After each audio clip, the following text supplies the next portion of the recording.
Lo-fi beats to shred on your synth to. That's a nice tagline. Yeah. Yeah. That was awesome. Yeah. That guy is the guy who's playing that. His name is Rob Arroyo. And he's actually a pretty well-known jazz pianist. Young though. I mean, he's in his mid-20s. But that guy, the thing that I've listened to this whole EP or whatever you call it, want to call it an album, 7 tracks.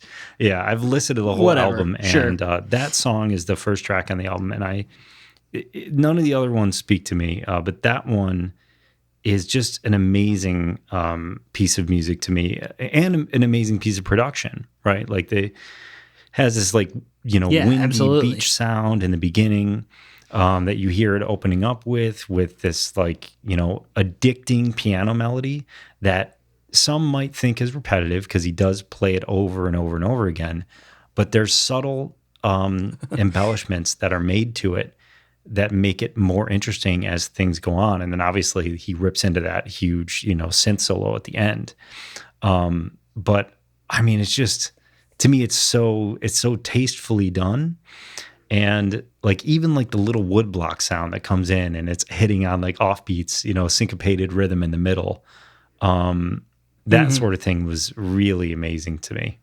Well, and that's what I was going to bring up too, because I said something similar about your music as well, is that I just really enjoy those very subtle sound design things within this type of music. And I think that this song does it expertly, and just, that subtle percussion that's just panned out really wide and just kind of adding a little bit of vibe to it. I think that type of stuff does so much for a production like this to keep it interesting when you have those piano parts that are so repetitive. Yeah, for sure. I mean, especially with instrumental music as well, right? Because there's no lyrics, there's no voice to grab onto, so you got to grab onto something.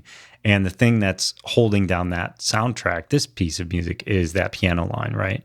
That's the constant, and then there's all these things happening around it. And then he starts messing with the piano line, which just opens it up and makes it just so much more interesting.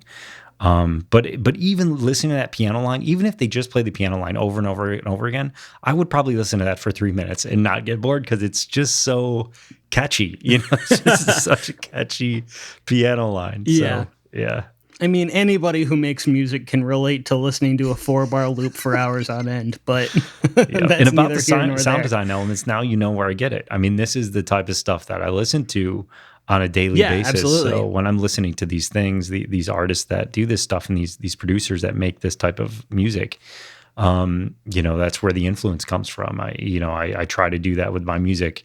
And I also have a background in sound design. I've designed sounds for video games, for, Vegas arcade machines, and music for video games, a lot of video games. So, I do have that sound design background. So maybe that's why I also appreciate this type of music and that production, because it also includes those sorts of things.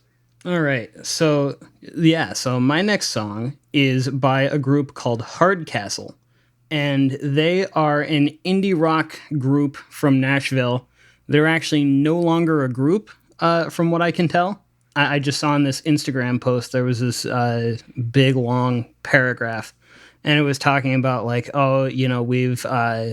we've been making music for this long and it's been great, but, with 2020 and those types of things that have been happening, we're no longer able to make music as a group, which is very unfortunate. There's more and more small groups that are having to go on indefinite hiatus and things like that with the current situation. But the vocalist, I believe, his name is Graham, he is still actually producing music under the name Hardcastle as a solo project. But this was from back when they were actually a band, from October of 2019. The song is called Mundane.